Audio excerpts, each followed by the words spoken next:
Welcome to the Multiplayer Podcast, the video game podcast that refuses to talk about Fortnite.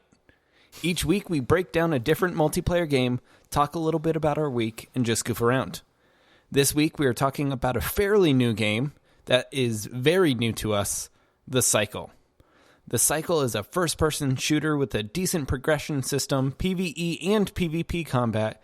You can solo, duo, or play as a squad.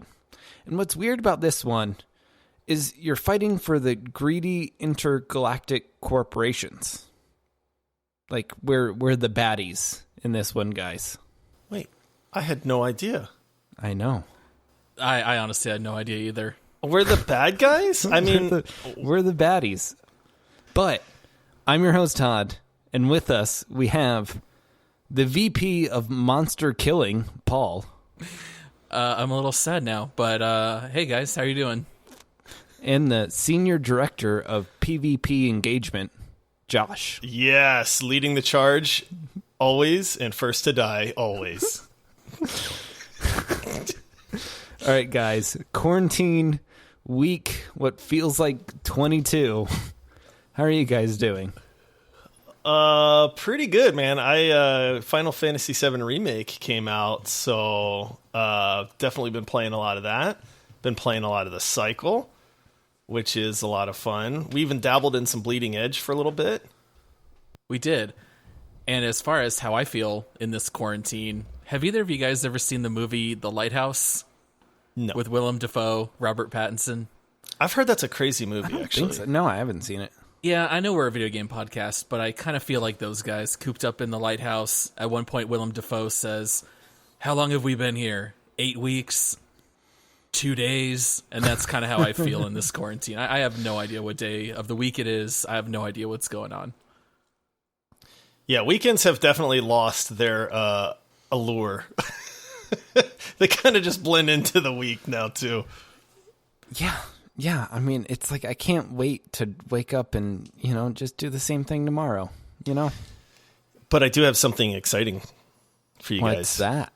We are going to do our first giveaway. We dun, are. dun, dun, dun. Tell us more. Ooh. Do you want to know more, Paul? Yeah, tell me, Josh, what are we giving away? Well, for our first giveaway, we are giving away a $30 Steam gift card to our wonderful listener base. And all you have to do is write a 5-star review for us, take a screenshot of it, email it to info@multiplayerpodcast.com, and we will select one, read it on next week's episode, and reach out to you and send you a $30 gift card. Am I eligible to submit myself for this, Josh? Sorry, employees of Multiplayer Podcast are not eligible for prizes. Bummer. But no, for real, we want to thank you guys. We want to obviously, get you guys to leave us those reviews because they are super helpful. They help the show grow. They really, really do help out immensely. And honestly, we want to be able to read one on the air and just, have a good review out there to share with people as well. We decided we wanted to do a giveaway to kind of give back to the fans. So that's how you do it. Well, I'm excited. All right, guys. This week, I think we've been doing something pretty fun that I found out not a lot of people have been doing, and it's a shame. Not a lot of people know. You can pull up Zoom or Skype or whatever app, and then you can play Jackbox party games through Zoom and just share your screen. It's super easy. The other night we had, 15 people? It was over really the course nice. of the night? Yeah, it was a large group of people. We got our wives playing. It was a lot of fun, and it was nice to have, some human contact. Yeah, the extrovert in me was definitely starving for some contact there.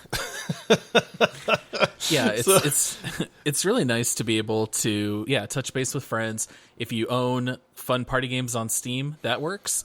I also played a little bit of Cards Against Humanity with some of my friends on playingcards.io. They're not like a sponsor or anything, but that's a free website you can use where everyone sees the same table and you can play card games. And yeah, we've had a lot of fun with some of these virtual options. I have a confession. Uh-oh. I have never played Cards Against Humanity. What? Oh, really? I've You never love once it. played it. I feel like I would. It looks hilarious, and I hear people talk about it a lot, but Have I you played Apples to Apples? Yes. It's It's the same game. It's the exact opposite of a game. Paul's the like same it's the way. same. Todd's like it's the opposite. Well, it's like Apples to Apples is pretty tame. Cards Against Humanity isn't. And then I think, like, I don't know, it's reversed. I forget. I don't know. It's the adult version of Apples to Apples. Yes. Right? Yes. Okay. Yeah, it's the exact same game, just a little more of a mature take on it. I got you. Yeah. That was also a cry for help for somebody to invite me to play Cards Against Humanity. I've always saying. wanted to play. While we're on the subject of talking about games, I'm a little bummed out that we were right at the end of our Gloomhaven campaign for board Oh, my games. goodness. And then with social distancing, I don't think we're ever going to finish it. No, we will finish. We That is played my for promise to you, months. Paul. My We promise to played you for a here, year. live on the air, is we will finish Gloomhaven. All right. I mean, I think we have like 3 missions left in that game. Todd, do you solemnly swear Todd to here. Paul that we will finish We will finish Gloomhaven. So for those that don't know, Gloomhaven is a board game that plays like Dungeons and Dragons in a way, but it has all of the missions and monsters and positioning and stuff kind of scripted out, and you have quests that you have to finish. It's an epic, epic board game. We have literally been playing this game for well over a year, and we got right to the end, like Paul said, and then quarantine hit, and Yeah. And now we'll never finish. yeah, nope. Ironclad guarantee, Paul. All right. right. I'll be surprised. Have you guys seen that this week Stadia came out and said that they're giving out a free 2 months of Stadia Pro, which I feel like is pretty cool. What's Stadia? Yeah, exactly. I'm Googling it right now. No, wait, do you really not know what Stadia is? I do know the what Stadia Google is. Cloud gaming. Yeah. Okay. Yeah. Yeah. I know what Stadia is, but I was never a fan, and I know the technology is amazing, but I always kind of went, I don't think this is going to work, man. Well, I think it's going to work. I think people will have issues with it right now because everyone's like ping and latency and everything's all over the place. But I think it's pretty cool that they're doing a free 2 months. Like that should get you through most of the quarantine. And there's a bunch of games I haven't played on there that I honestly am thinking about signing up just so I can play some of those games. Name one. I had to look it up. It's kind of like Xbox Game Pass. We all still have that. How often do we dip into the Game Pass? All right, like games that I will never pay for, but I think would be pretty fun to play. That's on there. Doom Eternal. Oh, that game's great. I know, Everybody knows it's how I on feel there. about that. Assassin's Creed Odyssey. I never played it, but like I would love to get started. It's a really good game. Farming Simulator 2019. Don't tell Wait Paul for that. it. Platinum Edition. Oh. Don't tell Paul. I don't know what's in the other editions, but this is the best one. You get a chrome finish to your tractor. Yeah, and a Love it. wallpaper. Yeah. Love it. But I mean, yeah, there's a whole bunch of like there's a couple indie games, Ghost Recon Breakpoint, Red Dead 2. There's a ton of games. That's some and decent games. For 2 months free. Like even if you just wanted to go over those games like that you haven't played, it's worth giving it a shot. Or if you don't have a great computer or you're tired of some of the console games or something, like I don't know, 2 months free. That's really the main thing, is it was geared for people so that you don't have to spend lots of money on a PC to be able to play these games. It's good in concept. I just don't think it's going to pan out. I could be wrong. I like, think honestly, we're getting there. We're not far. I hope I'm wrong, because I want gaming to be more accessible to everybody, to be honest with you. So like it's one of those things where I hope I'm wrong, but I just don't know that it's going to catch on. I was hyped about what's Amazon's new game that's coming out? Oh, New it's World. New World. Yeah. Yeah. And then it got delayed again. Oh my goodness. So many games right now. Cyberpunk got delayed. We kind of saw that coming. It sucks, but they're saying, what was it? It was supposed to release March, and then it got pushed back to September. Last of Us 2 is delayed indefinitely. I know a lot of people are really upset about that. Because New World, the zombie apocalypse might happen before that game gets released. We're going to be playing it in real life. Yeah.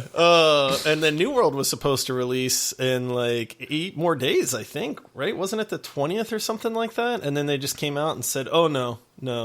And now it's, what, August? I don't remember the exact date that they moved it it got back pushed to. back a decent bit. All right, guys. Are you guys ready to talk over this game? Let's talk some Cycle. Let's do it. Some Cycle. All right, everyone. It's the reason why everyone is here. Let's read a description and then jump into the game. From the publisher, greedy intergalactic corporations have returned to the planet Fortune 3. Their goal, to extract all of its valuable resources, and they need you, a prospector, to do their dirty work. They're the baddies. You have 20 minutes to complete as many contracts as possible and evacuate the planet. Otherwise, the radiation storm called the Cycle will be your end. Get your gun, outsmart the other prospectors, and don't lose focus. Your goal is to get the most victory points and survive. Your rewards: precious resources to craft a vast arsenal of weapons, armor kits, modifications, and abilities manufactured by the factions. The best prospector always comes prepared. First of all, Todd, I'm very proud of you that you didn't call it the Circle. I've been calling it the Circle all week. I tried so hard. I prepared. I was just staring at this going, the cycle. Don't mess up. Don't mess up. Oh, you did good, man. Paul and I were Thanks, picking man. on Todd for literally the first week of playing this game. Todd was like, so are we going to play the Circle? And we're like, Todd, it's the Cycle. And then he'd it be just like, evolved to like, let's play the ball game. Let's play the round game. Then you just went with it. You're like the oval, No. Yeah, this game it's a unique game in the sense that it takes other game elements and blends them together in a really good fashion, in my opinion. So for those that have no idea what the Cycle is, this game is a primarily PvE based game where you drop into this planet and you race to complete quests that all the other prospectors are racing to complete as well. There's a pretty wide variety of quests. I mean, I'd say there's probably 8 or 9 different quests that it can kind of randomize. Right, 8 or 9, and then there's, I think, 4 in every match, so it'll pick 4 out of 8 or 9. Yeah, so there is some variety. I mean, you definitely get familiar with them. But a quick rundown, some of the quests are like these. You have these crystal veins that you have to mine, and it drops an automatic miner on it. And while that's mining, monsters will like spawn out of the ground, and you have to like defend the crystal until it's finished, and then you get to collect it. There's another one where you try to run around the map and find these gas geysers, and then you plant a like refinery on those. The longer they run and that you have ownership of it, the more gas you get. They have control points in the map, like uplinks and a laser drill where you try to hold this point against either monsters or other players. They've got timed events. There's a storm spike that happens partway through some maps, but not all maps, where these like storm crystals appear and you go around and try to run around and harvest those. Yeah, I mean, it's a lot of mix between like, you know, King of the Hill elements, like collecting and depositing elements, like just mining and picking up resources. Yeah, what really sold me on this game is I had never heard of it prior to us picking it for the podcast, and I pulled up a trailer, and the game really leans into how unique it is, because it goes out of its way to say they're not a battle royale. And so at first they call it a PVE VP game, and then they really just start to explain what the game is. And this is part of the problem, is that it's very hard to concisely explain what the game is. But as a joke, the game calls it an F2P PVE VP FPQS, which is a free-to-play player versus environment versus player, first person close quarter shooter. And so that's what this game is. You run around doing these missions on the planet, and then inevitably you get PvP against the other teams. And it's interesting because if you wanted to, you could pop into this game and focus entirely on PvE. And if another team tries to fight you, you can do your best to run away and just focus on the questing and then evac off the planet. If you want, you can go full PvP, try to eliminate the other teams. So it's not a battle royale, but it's not strictly a first-person shooter. There's no other game that I'm aware of that's quite like this one. No, I find it very unique. Like, that's really what kind of drew me in. Is I remember the first time we played it. Number one, the graphics are great. I was pretty impressed by those.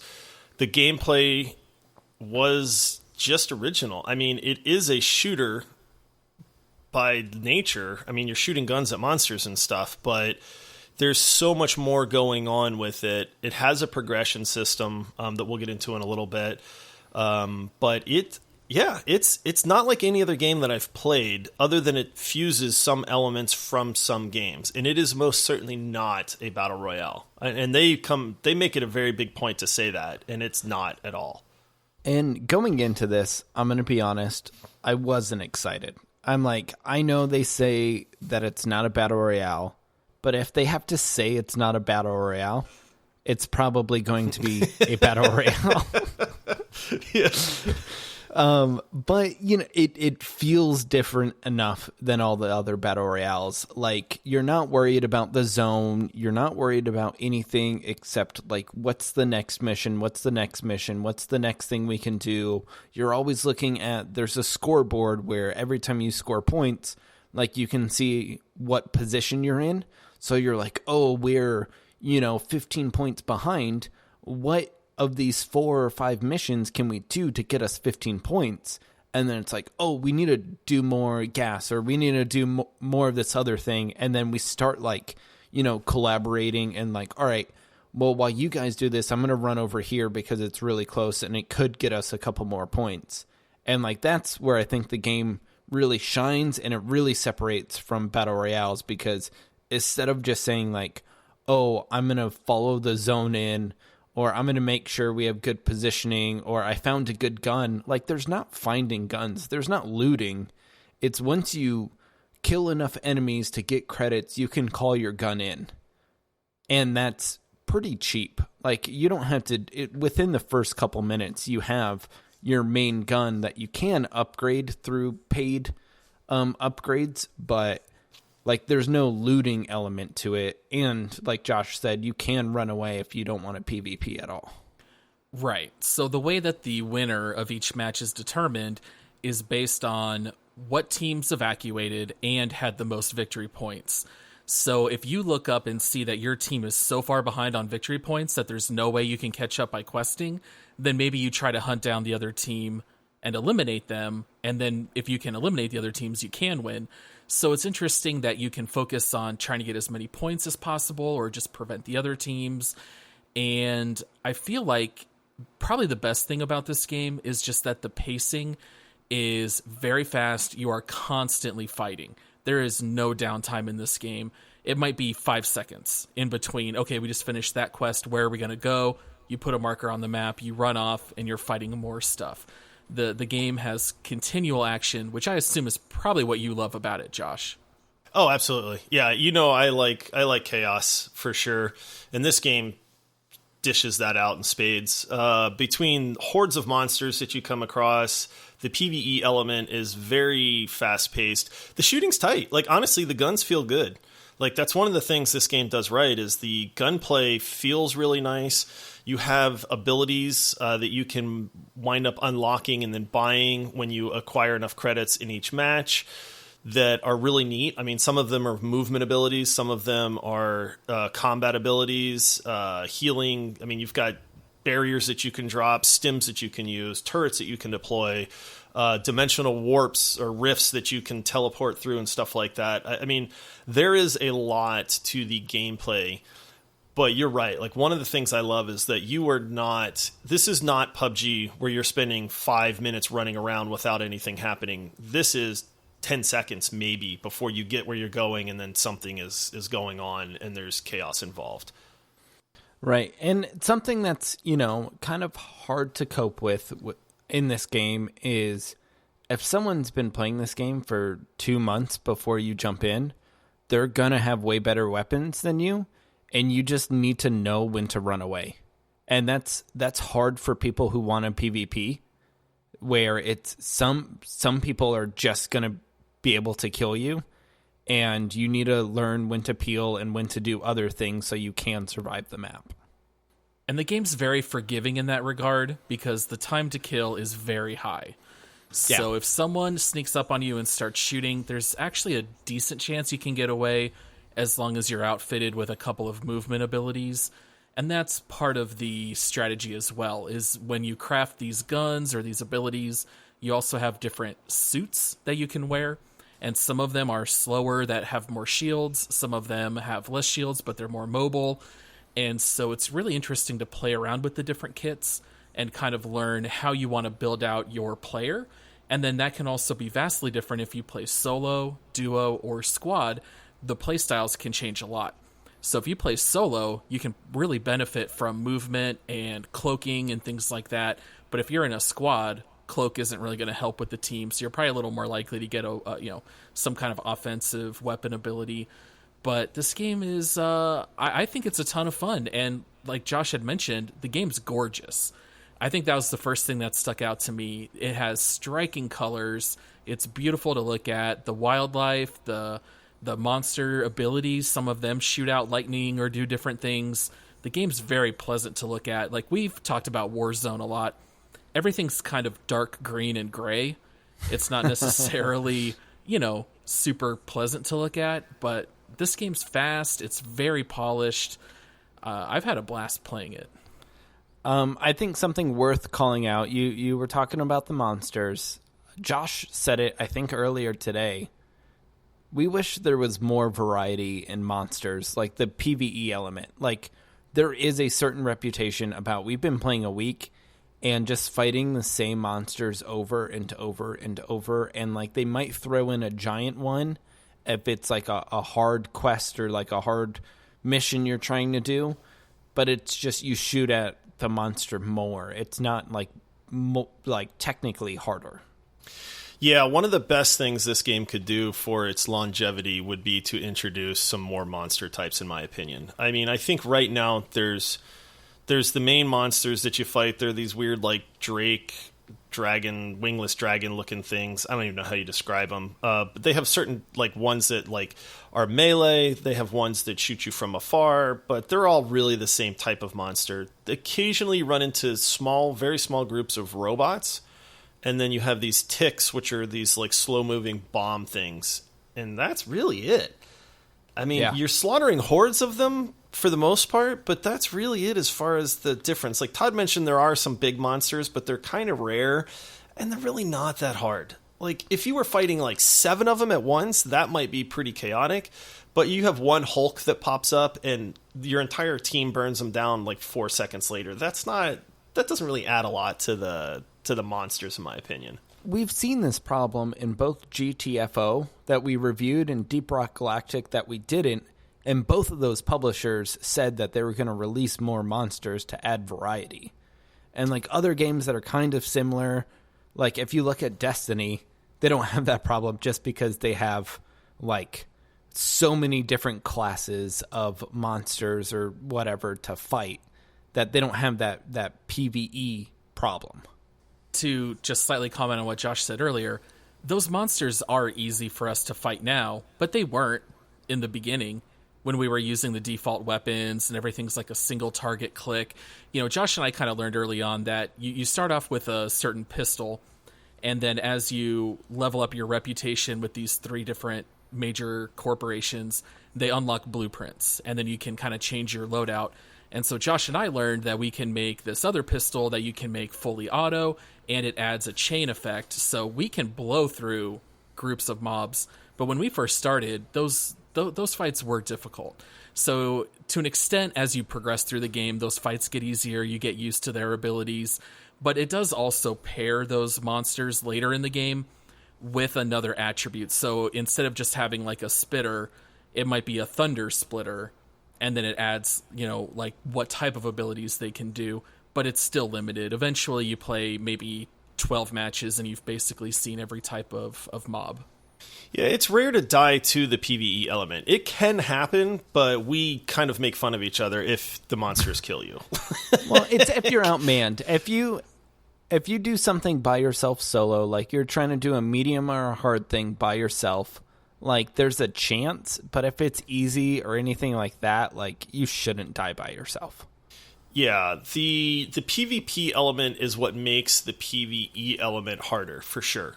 Like, in that regard, if you're fighting a really big horde of monsters, the smart thing for another group to do is wait until you are low, or your shields are down, or you're just tired of not paying attention or something, and that's when the PvP, that's when you jump another team. Like, that's the smart time to do it, because, maybe they took a little bit of damage, maybe they've used some of their abilities and they're on cooldown or something like that.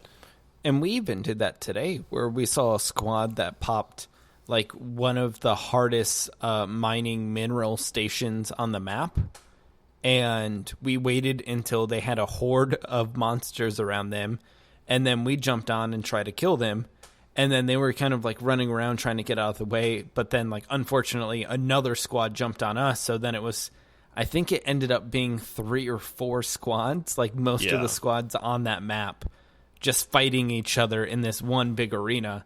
And I don't think we called it out yet, but you get 2 lives. So if you die the first time, you get a respawn the second time, and then if you die again, you're out. So on that, I think all of us ended up dying and respawning. Yeah, it was very chaotic because there's only 20 players on the map at once. So when you're playing squad mode, you only have 5 teams of 4, and we did end up with almost everyone on the map in that one area, but it was a ton of fun. I mean, I think that was the best prolonged fight that we've had in the game. It is interesting, though, that you get the 1 extra life, but then if you die, you're out, and your team has no way to revive you. So whereas some other battle royales, whether it's Apex with the banners, or Warzone with the gulag, or paying to get them back, in this game, you're just out of luck. Second death, you're out. You might have to sit and watch the rest of the team play. And the matches are 15 minutes long. So if you die twice pretty early, you're going to be stuck in spectating mode for quite a while. Which, honestly, that wouldn't be hard for them, and it could be an interesting mechanic, like to charge a large amount of money, like 1,000 credits, to get someone to spawn back in. That would be kind of neat. Yeah. I mean, it would make it more fun for larger squads. Yeah, so I don't know that we touched on it. I think Paul mentioned it briefly. So since this is not a battle royale and there is no circle to worry about, basically the planet that you're on has a gigantic storm over it. That's the cycle. And you have to evac the planet before the storm gets so bad that it just kills you, I guess. Whether that's radiation or just the storm. It's got some really cool lightning effects. The map changes. Like as the match progresses, you'll kind of see the storm develop, and before you know it, it's like windy and rainy and lightning everywhere, and you're like, dude, we got to get out of here. Yeah, like it's kind of scary. It really is. They do a really good job with the effects of that, and it makes you want to leave. You're like, okay, we need to go. It's getting hairy out here. But the evac point is always in the center of the map. It does not change. There is a dropship that they'll announce, hey, the dropship's showing up, but then there's a horde of monsters that spawns on the landing platform that the dropship can't land until all of those monsters are cleared out. And it takes, I don't know, probably 30 seconds or so to clear those out. And then the dropship lands, and it's very easy to evac at that point. There's a lot of chaos that happens end of match because people want to stand around and try to pick people off as they're running to the ship. But the time to kill is so high that it's really, really hard to die if you're just beelining it for the ship. Like, usually that doesn't happen. You say that, but remember that one time I think we had 10 turrets surrounding the ship? That was glorious. We all jumped in the ship, and then someone running up to it just got taken out by all those turrets, and that was hilarious. Yeah, that was one of the funny moments. This game, you can play a lot of different ways. You can play for the victory points and you can play for the win. And that is running around and doing as many missions as you can, and maybe you get into a skirmish or two, but if you're really focusing on the PvE element, that's how you win the game. Like, that's how you come in first, in my opinion anyway. Or you can just goof off and do the PvP and go around trying to gank matches. Paul and I spent 5 minutes the other day chasing this guy with the it was default so stupid. Pistols. We had no weapons. It was so stupid. But I mean, we were pot committed at that point. We're not letting this guy get away. Like, we didn't do any missions. We came across, we killed his buddy, and this guy bolted, and we chased him across the entire surface of that planet for forever. I mean, I think we were in last place because of that, but that was the fun of that map. Like, it's just, you kind of play how you want, but there is a lot to do. And one of the things I like about this is the progression. So I don't know if, like, Todd or Paul, you guys want to talk about the guns and how you unlock those and the abilities that you unlock and the materials that go into it. Sure. So basically, like I had briefly mentioned, at the beginning of every match, you decide which corporation you're going to fight for. And I don't even remember their names. There's ICA, Osiris, and Korolev. Yep. Yeah. And so basically you pick the faction that you're fighting for, and then you earn some reputation with them, and you can level it from 0 to 10. And after you level to a new level, it might unlock either a weapon or an ability, something that you can craft. So as you play these games, when the game ends, it'll give you a certain number of material that you might earn, like, you know, cadmium or nickel or platinum or something like that, and you can use those to craft the gear. And so as you unlock a new blueprint, you can craft the weapon, and then basically you have a certain number of slots that you can assign within the game. So you can have a couple of different weapons in there, you can have a couple of different gadgets, and then as you play the game, as you earn money by killing monsters, you don't actually have to visit a store, which is one of the things that I like most in this game. You just hit the G button, and it brings up your store. You select whatever you have previously crafted, and it's in your kit. And if you have enough money, you just click it, and it immediately falls down, and then you can add it to your loadout. And so there is the element of progression where you have to play enough games for each faction just to unlock the blueprint, but then you also have to play enough games to get the material in order to craft it, and then you still, in every single match, you have to earn enough money in order to buy it in that game. So it does add part of the strategy. It's not just selecting whether you want to PvP or what quests you're going to do. There's also that element of, how much money do I save? Do I want to wait and buy my super 800 credit weapon, or am I just going to buy a 200 credit weapon and now I'm going to buy my turret?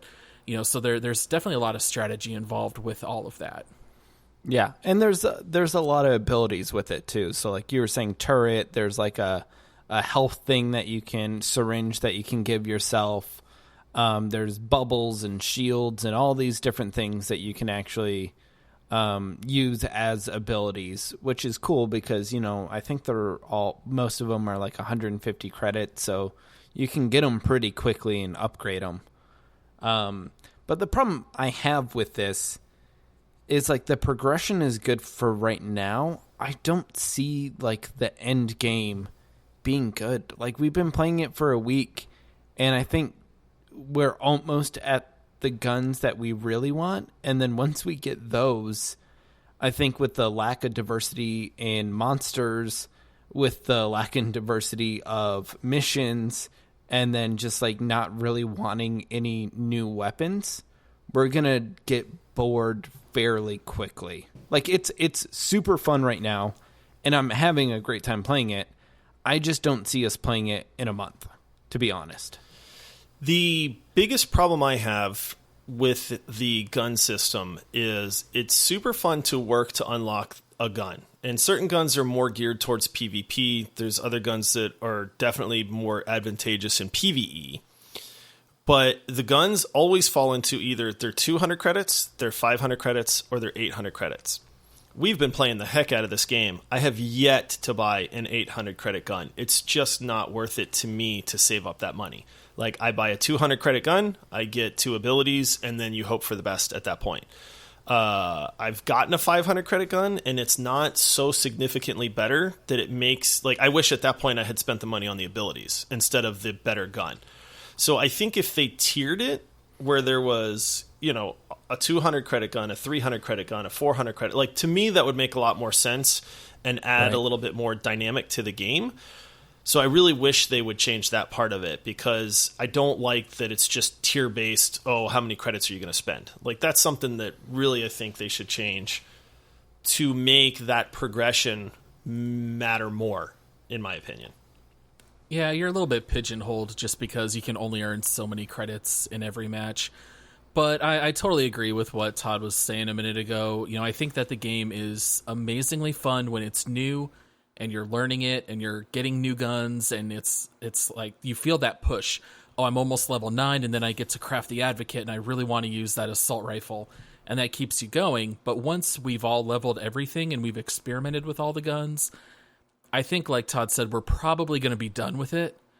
And they do have ranked mode, so if you are, really aspirational, you can try to get that S+ tier ranking. I don't know that any of us care quite enough to try to work toward that. So that would probably be the only thing left at that point. Once you've crafted and you've learned everything, it's really just a matter of going up in the ranks for ranked mode. And honest, it's kind of like Anthem. Anthem was a lot like that, where there was a little bit of diversity in the game. Like, a lot of the missions felt the same, but then once you ranked up through most of the gear you wanted, like, you just got bored. And I think the same thing's going to happen with this game, even though right now I'm having a blast with it. Yeah. Yeah, we can all, and we'll get there when we do the Make Love Marry Murder, I'm sure, how we rank it, but this is a super, super fun game. Like, I want to play this game more than any other game right now. Like, honestly, it's just like, hey, we're all hopping on, and how many of our friends have we gotten to play it and join in with us now? I mean, I think we were the first 3, and we have a group of 8 now that are like, hey, who wants to play the cycle? This game's great. So it's super, super enjoyable, but I agree with both of you that it's almost like I can see that wall off in the distance. We're not there yet, like, but it's we're coming. not there yet. Like, right. I still want to play, but man, I can tell that we're going to hit that wall at some point. I don't know if that's 3 days from now or 2 weeks from now, but I know that wall's coming. Well, that's our opinion. Paul, that's all that matters. What does the community say? Yeah, so it was kind of hard to pull up reviews about this game because we hadn't mentioned this yet, but it's not on Steam, it's not Xbox, it's not Origin. This game's on Epic Games Launcher, which is probably not our favorite launcher, and you can't leave reviews on there. So I did have to do a little bit of searching, and I did find 3 reviews that I pulled from Metacritic on the cycle. However, I could only find 8 reviews, so there was pretty limited options. So I pulled 3 of them, and I just thought maybe we could get your guys' response to what the community has to say about the cycle. So the first one that I pulled is a 1 out of 10 rating.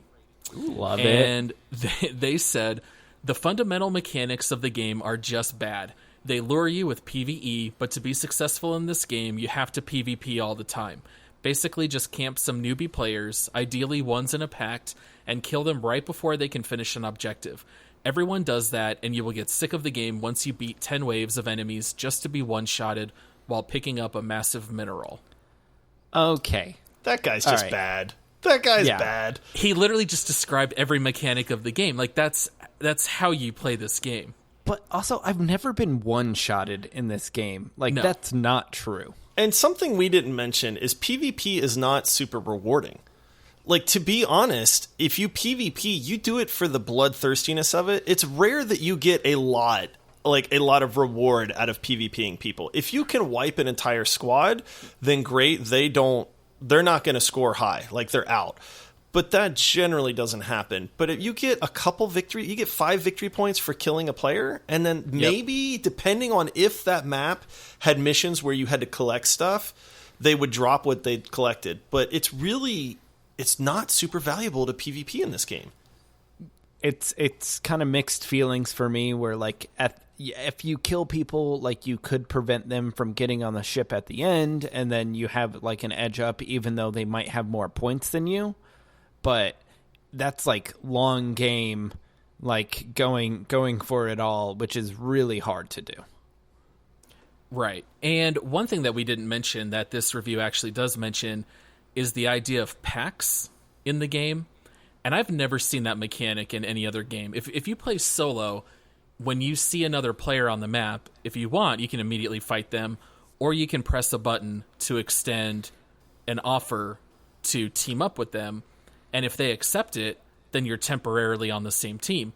And then you can play together for the entire rest of the match, or if you want, you can press and hold the same button, which turns off your pact, and then you can shoot them in the back and try to kill them.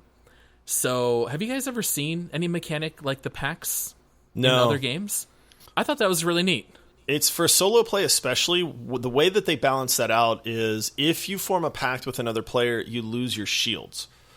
So if that way, it's not just a team of two in a solo match running around. And it's actually easier if you're solo to kill two guys that are in a pact, because without shields, the health drops really fast. But it works really funny. I told you guys this story, but I was playing a solo match. Me and this guy see each other. He starts taking shots at me. So I'm like, oh, it's on, man. Like, okay, let's go. We're shooting at each other, from behind cover. We're both popping out. We're shooting at each other.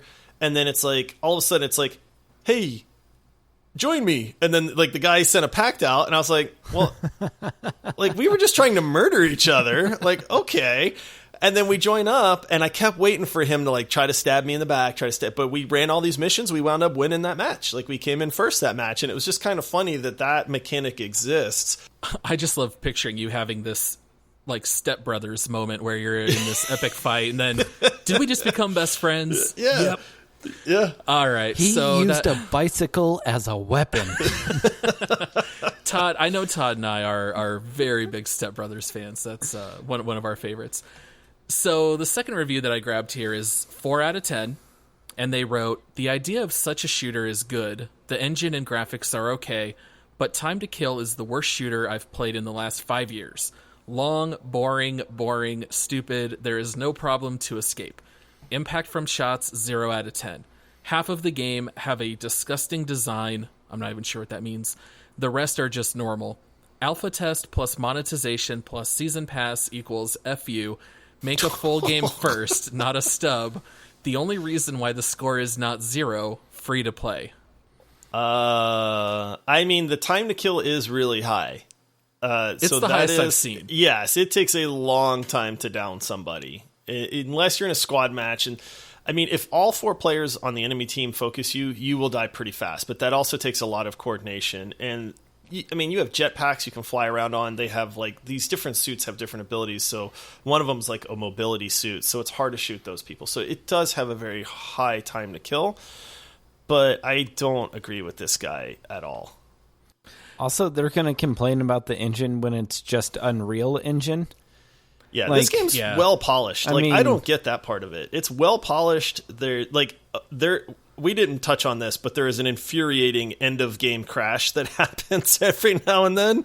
I'm sure they're working on that and we'll fix it, but it's like a third of our games. Yeah, right when you're trying to evac, there is something about the evac right at the end of the map where you will just crash the desktop, and it's like, wait a minute. But you do get to keep what progression you made in the map, at least, so... Yes, it reminds me a little bit of Apex, where the game just dropped and it was incredibly polished.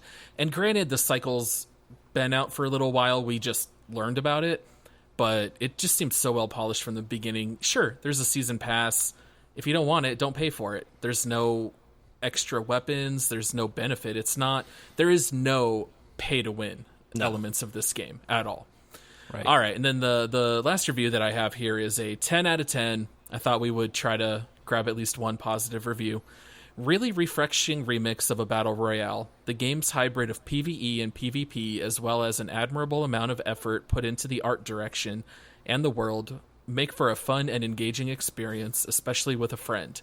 With a little more work and content, this game could rival front-runner battle royales. Definitely worth a try.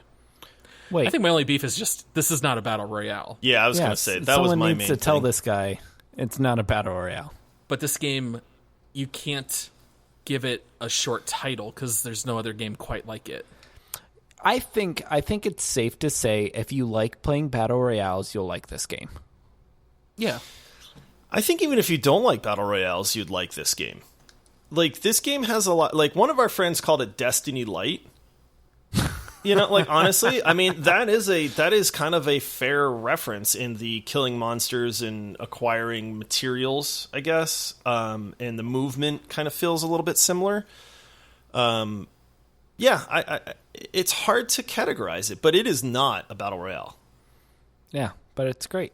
Yeah, I think he's right with a little more like weapons and progression system and a little more content, like monster variety. Like this game could have legs. be a lot more fun. Yeah, it could be great. All right, so let's go ahead and take our guesses for the Metacritic user score. So 0.0 to 10.0. What ranking do you think the community has given the cycle? Josh, I got to go you won first. last. Huh? I did win last. Thanks for that awesome reminder. I feel like a champion. Okay. I think this is a super fun game. Now, Paul just pulled out 2 like terrible reviews, so that makes me worry a little bit. Out of 8. Yeah, out of 8 reviews. So I'm going to go with the way I feel, and I'm going to say it's an 8.2. I was going to go 6.7. Okay. So the guess that I wrote down is 6.4, and the actual is 5.3. Oh, you're killing me. Do you think it's just hatred for Epic Games? Probably. And that's not fair to the developer on this either, so... Yeah, and to be fair, it's a small sample size. There are 8 written reviews and only 13 ratings on Metacritic. So I don't know how well known this game really is. Like, if you look on YouTube, there's a lot from other streamers where the cycle, sponsored that content. But I kind of feel like this game is like a hidden gem. I was going to say, for everybody listening, do not think that rating reflects the game at all. You really should try this game out. Yeah, I want to be clear. Paul should never win. So that rating is not right. What happened there? It's been a while since I've won one. I think what's hard is that since I always write down my guess first, I'm not comparing my guess to what you guys do. Whereas you can kind of play off each other. So that is true. I like to wait for Todd to throw something out there so I can just try to outbid him by 1. Yeah. So, 5.3. Little surprising. All right. Are you ready, Paul? Oh, I get to introduce it. All right. Hey, everyone. Welcome to Make Love, Marry, Murder. I was wondering where this was going. I'm panicking over here. I was not ready for this. I'm definitely not going to try any sexy voice, I can tell you that. So, for this part of the segment, we like to rank the game in the way that we do, based off the common game, made it a little more family friendly, make love, marry, or murder. So, Todd, let's go to you first.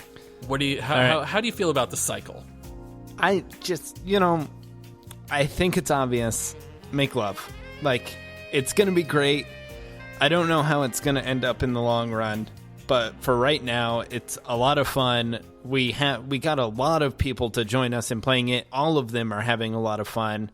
I think this is like an easy recommendation, but like I don't know if I can commit to marriage. Marriage is a big deal.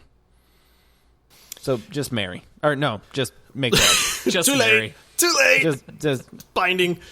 No, this is 100% a make love type of game. It is super fun. Again, people really should give it a shot. There's a reason that we picked it for this episode, so that people that haven't heard of it will know more about it and say, hey, let me go try that. It's free to play. You can't be free, so go try it, but it is a make love game. It's kind of like we mentioned earlier. There is going to come a point where we know this relationship is going to end, but enjoy it while you can, man. Some people, maybe they enjoy it a little bit longer. Some people, maybe not, but make love to it because you're going to enjoy it. Yeah. Yeah, make that 3 in a row. It's make love all the way. You meet each other. There's fireworks. There's high compatibility, but you're just not sure if it's going to work in the long term. But it's make love, and it's It's very sweet for now. How about that? Yeah, Sweet. I think that's fair. All right. Is it worth the price? Yes. Free. Yeah. It's free, and it's great. So yes. Would you pay for it? Like, having played it at this point, it is free to play. But what if they charge for it? What would be the point where you're like, this is the right price point? $20. My initial reaction was I would definitely pay 20. I was going to say 20. I feel like I'd have a really good deal. Like I wouldn't be upset when that wall hits, but I'd feel like I definitely got $20 worth of entertainment out of it. But we don't have to worry about it because the game is free to play, and you should go play it. But do you know an easy way to get $20 or $30? Well, Todd, since you asked, people should go and write us a 5-star review, take a screenshot, upload that review, email it to info@multiplayerpodcast.com, and we will send you a $30 gift card. If you win the raffle. If you win the raffle. Well, of course you had to specify that, right? But yes, not everybody. We're not buying reviews here. I mean, yeah. No, that's probably good to clarify there, Paul. Thanks. Yep. Just want to make sure. Not 30 per. Yes, but just remember, email it to info@multiplayerpodcast.com, and we'll read it. We're going to pick out a good one and read it on the air, so make them good.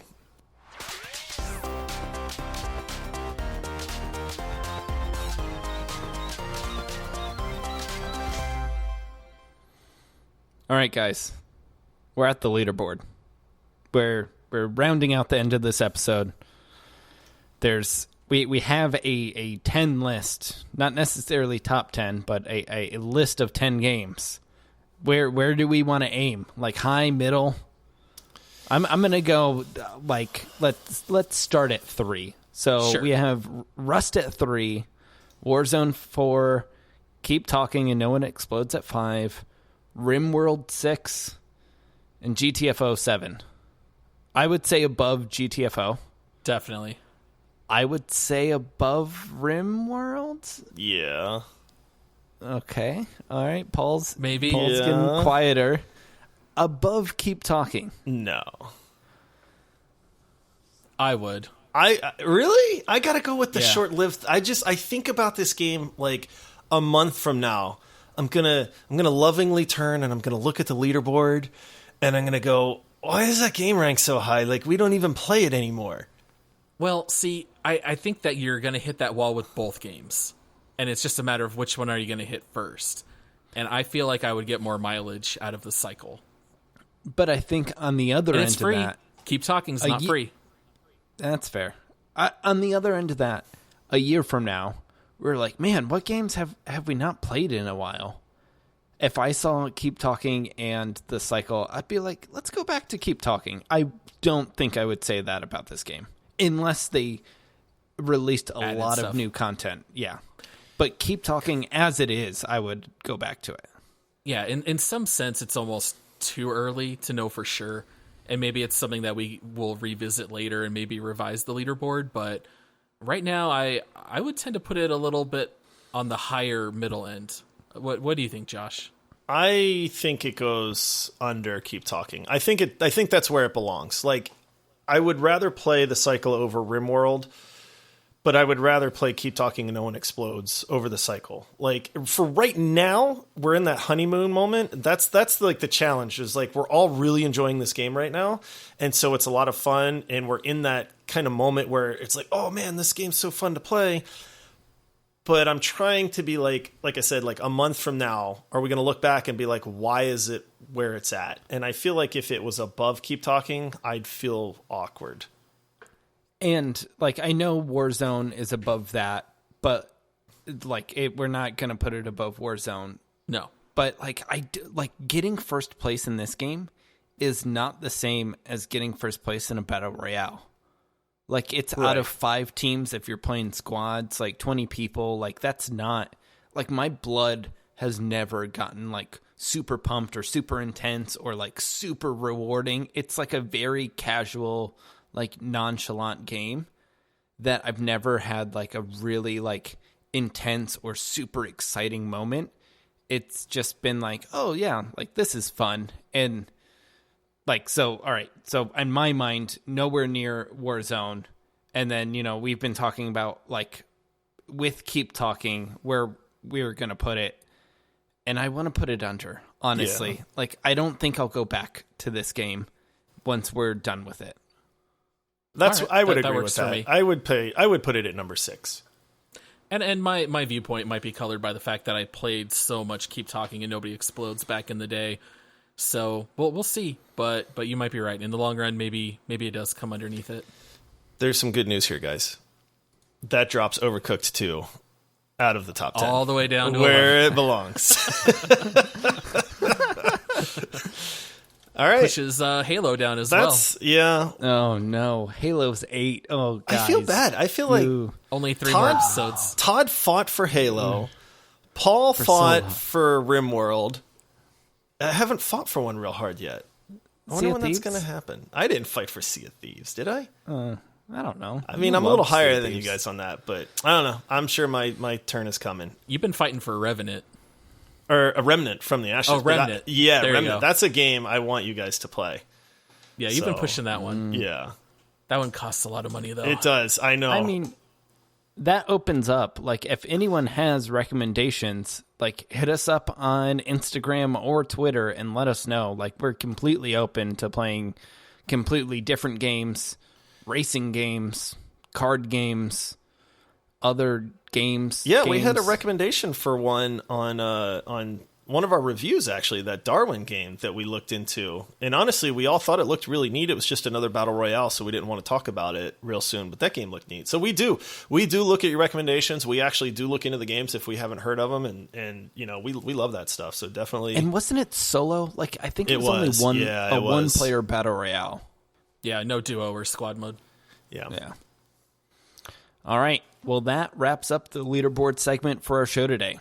If you want to view all of our rankings, you can find them on our site at multiplayerpodcast.com. It was fun hanging out, and don't forget about our raffle. Leave a written review and take a screenshot and email it to us at info@multiplayerpodcast.com. If you're interested in more multiplayer podcast content, don't forget to subscribe to the Multiplayer Podcast on your podcasting app for new episodes. If you're listening to us on Apple... Oh, I already said that. Sorry, guys. We're also on Twitter and Instagram. Kind of already said that. We just want to engage with the community more. So reach out to us. We really appreciate it. And next week, what game are we talking about? Bleeding Edge? I think we'll do Bleeding Edge. All right, guys. Right? Bleeding Edge. We always knew that was coming next. Yeah. Right, Todd? Yep, we always knew. Paul, tell us about Bleeding Edge. Bleeding Edge is a game where I have to play the healer and get stunned over and over and over and get really mad and yell, guys, I want to play the cycle. That is 100% what the game's like for me so far. But oh my goodness. In a more serious note, the Bleeding Edge is available on Xbox Game Pass if you don't want to pay for the game outright, and it is 4v4, I guess, arena combat, kind of like Overwatch, but third person. You play characters who have a lot of cooldown abilities. You have healers, tanks, DPS. They have maps where you take objectives, or like more of like King of the Hill style. And I would probably compare it closest to Overwatch. And we did have some fun with it, and I think we'll just have to put in a lot of time, get to know some of the other characters, and hopefully have a good episode for you guys next week. Yeah, I'm looking forward to it. I think it'll be a fun game. All right, guys. See you next week. Dance time. See you, everybody.